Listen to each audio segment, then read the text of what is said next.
Dear aspirant, paper solution series में आप सभी लोगों का स्वागत है। हम ARTO के ऑटोमोबाइल का पेपर का डिस्कशन कर रहे थे। ये हमारा पार्ट 3 है। एक पार्ट में हम टोटल 50 क्वेश्चन डिस्कस करते हैं ताकि जो लेक्चर है वो भी मॉडरेट लेंथ का रहे, अदरवाइज़ तो आप लोग प्ले ही नहीं करते हो। तो आपको पूरी इसकी एक प्लेलिस्ट मिल जाएगी। उस प्लेलिस्ट में आपके GPSC के, आपके राजस्थान के, BPSC के जो भी पेपर्स मैं डिस्कस करता हूँ उसका सल्यूशन है। और आपको इस कन्फ्यूजन में नहीं रहना है कि दूसरे स्टेट का है, दूसरे एग्ज़ाम का है तो आपके काम का नहीं है। मुझे लगता है कि इतना मेच्योर तो आप लोग हो।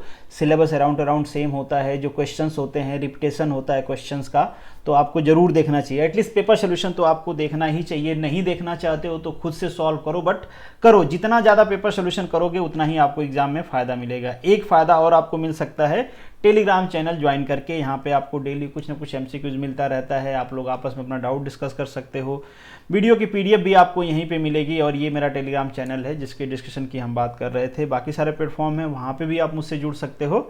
अब चलिए PDF की तरफ चलते हैं और क्वेश्चन डिस्कशन को स्टार्ट करते हैं। और ये है आपके क्वेश्चन पेपर की PDF। प्रोविजनल आंसर की भी यहाँ पे दिया गया है। यहीं से मैं क्वेश्चन को डिस्कस करता हूँ। स्टार्टिंग के 100 क्वेश्चन आपको पता है GK GS के होते हैं। इसके बाद आपका जो कोर टेक्निकल सब्जेक्ट होता है वो स्टार्ट होता है। पर कोर टेक्निकल सब्जेक्ट जो है उसमें भी मैंने 100 क्वेश्चन तो डिस्कस कर लिए हैं। तो हम थोड़ा सा तेज़ी से आगे बढ़ते हैं ताकि आपके टाइम वेस्ट ना हो। तो 100 क्वेश्चन GK GS का हो गया, 100 क्वेश्चन टेक्निकल हमने डिस्कस कर लिया है। तो टोटल 200 ओवर हो चुका है। GK GS हालांकि मैं डिस्कस नहीं करता हूं। तो आज हमारा डिस्कशन होगा 201 से। पहला क्वेश्चन है आपका, इन automobile the magneto is basically क्या होता है? आपका DC जनरेटर होता है ना, इलेक्ट्रिक जनरेटर होता है जिसमें बेसिकली हम परमानेंट मैग्नेट का यूज करते हैं। जो क्वेश्चन 202 है, scavenging is usually done to increase which of the following. क्या करता है? पावर आउटपुट को इंक्रीज करता है। आप सभी को पता है कि स्कैवेंजिंग क्या होता है। जो हमारी एग्जॉस्ट गैसेज होती है ना, उसको हम बाहर निकालते हैं। बाहर निकालोगे तो दो चीज़ होगा। एक तो होगा कि सिलेंडर में जगह बचेगी ताकि आपका जो सक्शन होगा उसमें वॉल्यूमेट्रिक एफिशिएंसी जो होती है वो आपका बढ़ जाएगी, ज़्यादा फ्यूल अंदर आएंगे। दूसरा क्या होगा कि इन प्रॉपर बर्निंग नहीं होगी। अगर मान लीजिए एग्जॉस्ट गैसेज अंदर पड़ी हुई हैं तो वो हॉट होंगी, जिसके वजह से आपकी जो कंबशन प्रोसेस होगा वो प्रॉपरली नहीं हो पाएगा, तो आउटपुट डिक्रीज होगा। और चूंकि आपने वॉल्यूमेट्रिक एफिशिएंसी भी बढ़ा लिया है तो सेम अमाउंट आपके जो इंजन की कैपेसिटी है उसी के लिए आपका पावर आउटपुट भी बढ़ जाएगा। तो दोनों फायदे हैं यहाँ पे।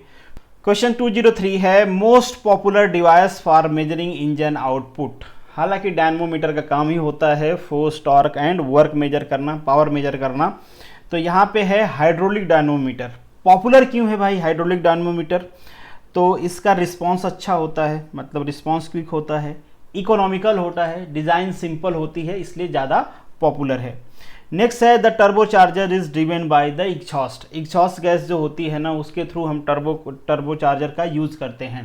टर्बो चार्जर को पावर्ड करते हैं। बेसिकली काम क्या करता है टर्बो चार्जर? बेसिकली जो इनपुट होता है ना एयर की, उसका प्रेशर इंक्रीज कर देता है। तो एक तो जो हमारे पास वेस्ट आप कह सकते हो पावर था, एनर्जी थी, उसको हमने यूटिलाइज किया और उससे जो इनपुट एयर है उसका प्रेशर हमने बढ़ा लिया। तो ये फ़ायदा होता है। तो यहाँ पे आंसर हो जाएगा, जो क्वेश्चन पूछा हुआ है उसके हिसाब से आपका आंसर हो जाएगा एग्जॉस्ट। ठीक है।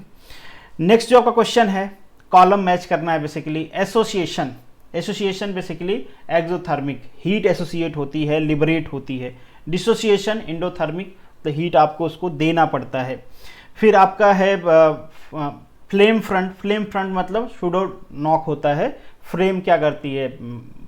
टक्कर मारती है आपके उसको। और नेक्स्ट है आपका एबनॉर्मल कंबशन, तो इससे क्या होता है? नॉकिंग होता है। तो इस तरीके से आप चाहो तो इसको मैच भी कर सकते हो। तो यहाँ पे ऑप्शन हो जाएगा आपका B। Total quality management. अब ये टोटल क्वालिटी मैनेजमेंट क्या है? अगर मान लीजिए आप फोकस कर रहे हो कंसिस्टेंसी के साथ कि आपके जो बिजनेस का ऑपरेशन है वो इम्प्रूव हो, तो उसे हम कहते हैं टोटल क्वालिटी मैनेजमेंट पे हम काम कर रहे हैं। करें तो सही भाई, टोटल पे करें या हाफ पे करें तो टोटल क्वालिटी मैनेजमेंट में क्या आ जाता है? डेफिनेटली कस्टमर सेटिस्फेक्शन तो आता है। और एम्प्लॉय पे भी काम करते हैं, एम्प्लॉय मैनेजमेंट का भी काम करते हैं और कस्टमर मैनेजमेंट का भी हम काम करते हैं। तो उसे हम कहते हैं total management. Which of the following is responsible for the quality objective. ठीक है, यहाँ पे क्वालिटी इंप्रूवमेंट की बात नहीं किया है, क्वालिटी ऑब्जेक्टिव की बात किया है। तो ये तो बेसिकली भाई टॉप मैनेजमेंट ही कहेगा। टॉप मैनेजमेंट अगर खुद ही कहेगा खराब क्वालिटी का प्रोडक्ट बनाना है, सस्ते में बेचना है, तो लेबर या फिर मिडिल क्लास या फिर उससे नीचे वाले लोग क्या ही कर सकते हैं, वो तो खराब वाला ही बनाएंगे ना। मतलब इन शॉर्ट जो टॉप मैनेजमेंट होता है वही डिसाइड करता है कि प्रोडक्ट क्या होगा। क्लोज सिस्टम, क्लोज सिस्टम के लिए आपने फॉर्मूला पढ़ा हुआ है, फर्स्ट लॉ ऑफ थर्मोडायनामिक, जो बेसिकली रिलेशन बताता है heat, internal energy and work, और इन्हीं तीनों का यहाँ पे रिलेशन पूछा गया है। कहा गया है difference between the heat added to the system and work done by the system is equal to, क्या होगा भाई, डेल्टा क्यू इक्वल टू, अब इसको बताने की जरूरत तो नहीं है, प्लस डेल्टा डब्ल्यू, इसको इधर कर देंगे तो delta Q minus delta W हो जाएगा, और ये किसके इक्वल टू होता है, डेल्टा यू के, तो इंटरनल एनर्जी के इक्वल होता है। A single cylinder 4 stroke engine rotating at the RPM आपको दिया गया है, मतलब 2000 रिवोल्यूशन पर मिनट कर रहा है, मतलब इतना बार घूम रहा है 1 मिनट में। तो आपसे पूछा है the number of power stroke, ठीक है, 1 रिवोल्यूशन होगा तो कोई पावर स्ट्रोक आएगा, 2 स्ट्रोक है ना, सॉरी 4 स्ट्रोक है ना, 4 स्ट्रोक में मतलब 2 रिवोल्यूशन में एक पावर होता है ना, क्योंकि एक रिवोल्यूशन में 2 स्ट्रोक लगता है, 2 रिवोल्यूशन में 4 स्ट्रोक लगता है, और 4 स्ट्रोक में एक पावर स्ट्रोक होता है। Very simple is that's mean कि 2 रिवोल्यूशन इज 1 पावर स्ट्रोक। तो यहाँ पे कितना रिवोल्यूशन हो रहा है 1 मिनट में 2000, तो कितना पावर स्ट्रोक हो जाएगा आपका 2000 डिवाइडेड बाई 2, तो दैट्स मीन कि option B is correct. Question number 210 है rear end suspension arrangement in which rear end torque is absorb by the spring is called Hotchkiss drive. Basically इसमें क्या होता है कि किस टाइप का अरेंजमेंट होता है, that is front engine rear wheel drive, ठीक है, मतलब रेयर व्हील को हम टॉर्क फोर्स जो भी एनर्जी प्रोवाइड करना होता है वो करते हैं, दैट्स वाई जो एनर्जी अब्जॉर्प्शन होगा, जो टॉर्क होगा वो किस पे जाएगा, रेयर व्हील पे जाएगा।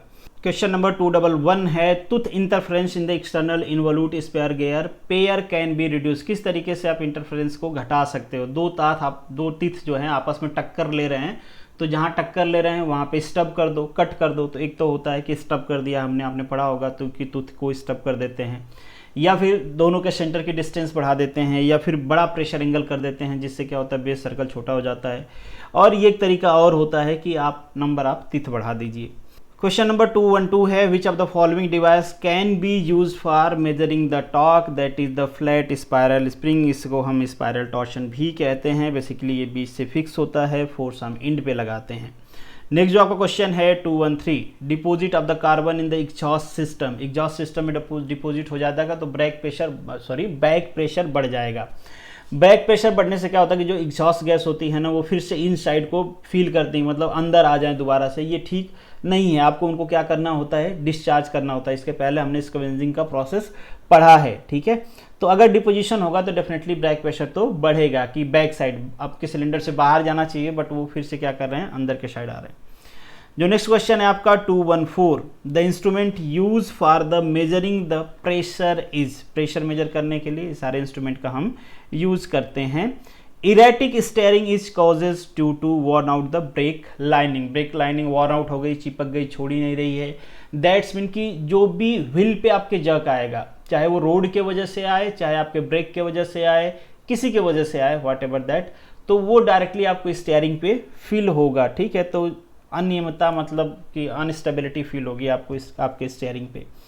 नेक्स्ट जो क्वेश्चन है आपका 216 एटमॉस्फेरिक एयर, यहाँ पे आपको दिया गया है 35, रिलेटिव ह्यूमिडिटी दिया गया है, फिर टेम्परेचर कम हो गया है, रिलेटिव ह्यूमिडिटी सेम है, तो आप बना लीजिए।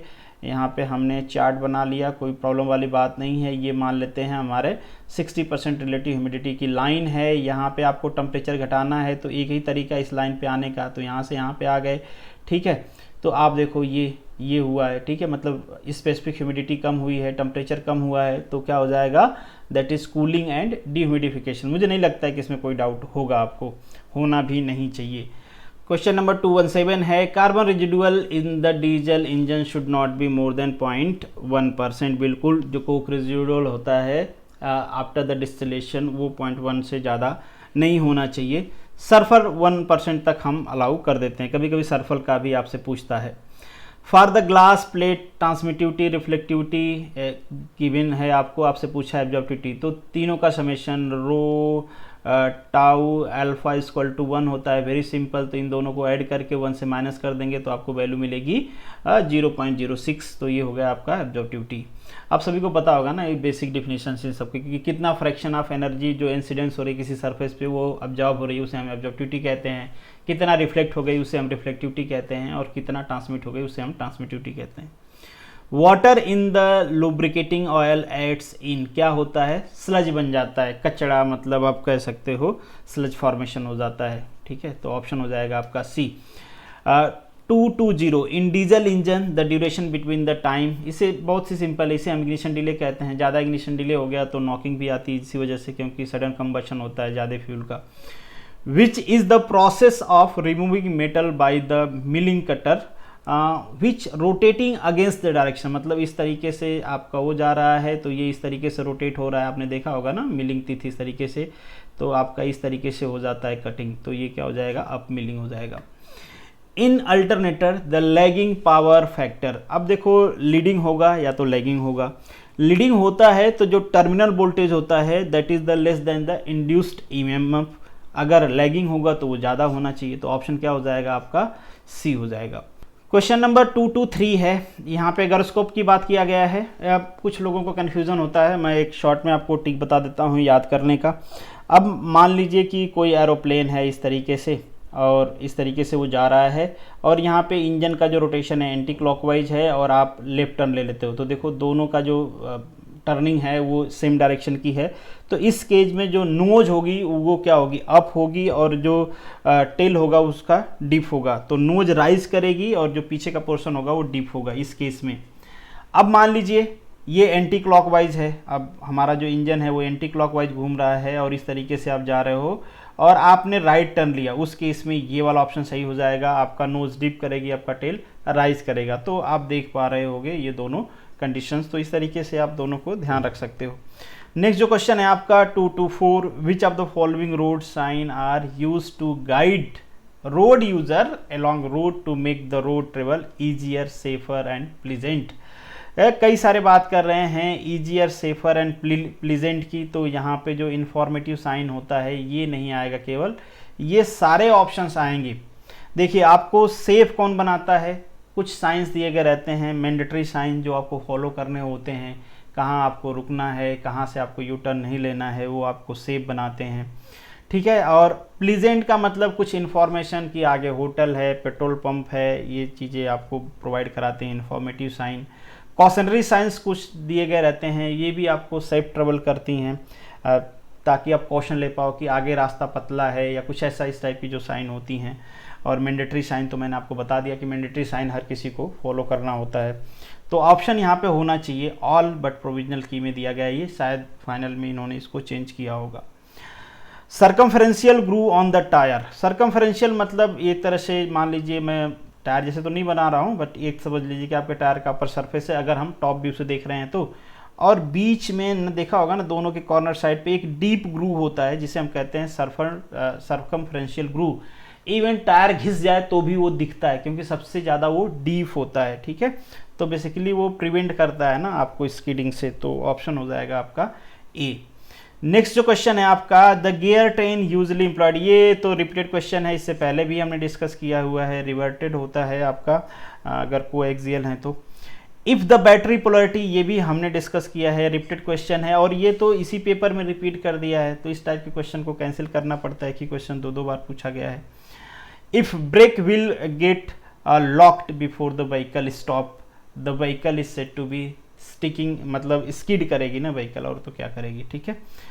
CLA value and RMS value are use to measure the roughness, मतलब नाम से भी पता चलेगा, यहाँ पे शॉर्ट फॉर्म लिखा है इसलिए आपको पता नहीं चला। CLA मतलब होता है सेंटर लाइन एवरेज वैल्यू, इसका मतलब होता है, और इसका मतलब होता है रूट मीन स्क्वायर वैल्यू, ठीक है। तो दोनों बेसिकली सरफेस रफनेस को बताते हैं। तो too much toy in which will noticed by the, अगर बहुत ज़्यादा टॉय इन कर देते हो, पहले तो जो टॉय होता है आपके जो फ्रंट व्हील होते हैं वहाँ पे हम देते हैं टॉय इन टॉय आउट, ताकि हमारे जो व्हील्स हैं वो पैरेलल रहें, हमारी जो स्टीयरिंग है वो स्टेबलाइज रहे, और जो साइड स्लिपिंग होती है हमारे व्हीकल में उसको हम प्रिवेंट कर पाएँ। पर इन सब का कुछ कॉस्ट तो आपको पे करना पड़ेगा। अगर ये बहुत ज़्यादा आप कहोगे कि स्टैब्लिश करना है, बढ़िया करना है, थोड़ा ज़्यादा दे दो, मगर ज़्यादा दे दोगे तो फिर क्या होगा, यही होगा, आपका जो टायर होगा वो वियर हो जाएगा, मतलब खिंच जाएगा, क्योंकि लोड आएगा ना उसके ऊपर एक साइड पे। नेक्स्ट जो का क्वेश्चन है, air cooling is use for the Freon compressor where water jacketing is adopted for the cooling of ammonia, क्योंकि अमोनिया के लेटेंट हीट ज़्यादा होती है, एयर उतना एनर्जी वहाँ से रिमूव कर नहीं पाएगी ताकि नेक्स्ट साइकिल में हमारा काम हो पाए, इसलिए हमको वाटर की रिक्वायरमेंट होती है ताकि जो हीट रिमूवल हो वो ज़्यादा हो। For SI engine fuel most preferred in aromatic, paraffin सबसे लिस्ट प्रीफर्ड होते हैं क्योंकि पैराफिन की जो नॉकिंग क्वालिटी होती है वो पुअर होती है। नेक्स्ट क्वेश्चन है, अगेन ये फार्मूला बेस्ड क्वेश्चन है, आपको क्या पूछा गया है यहाँ पे, हीट फ्लो रेट, ठीक है, हीट फ्लो पूछा गया है। तो Q इक्वल टू आप सभी को पता है -KA delta T by dx होता है। वैल्यू सब्स्टिट्यूट कर देना है, 0.5 दिया गया है, A की वैल्यू 1 दिया गया है, टेम्परेचर डिफरेंस दिया गया है तो इसको केल्विन में चेंज करने की ज़रूरत नहीं है, ठीक है। तो ये 60 हो जाएगा आपका, लिखा नहीं जा रहा है। डिवाइड बाई क्या हो जाएगा आपका, डिवाइड बाई आपको dx की वैल्यू दिया गया है, थिकनेस दिया गया है ना, तो 0.25 सेंटीमीटर दिया गया है, तो इसको मीटर में कन्वर्ट कर लेते हैं, ये 6 है, पता नहीं क्यों यहाँ पे नहीं लिखा जा रहा है, ठीक है, इधर भी नहीं लिखा जा रहा है यार, यहाँ पे लिखा जा रहा है, तो चलो 6 हो गया, ओके। तो बस इसको सॉल्व कर लेना है आपको, तो आपको आंसर मिल जाएगा 120, इससे 5 से 25 ये कैंसिल आउट हो जाएगा, ये ऊपर चला जाएगा, डिवाइड आ जाएगा, तो कितना आ जाएगा 120।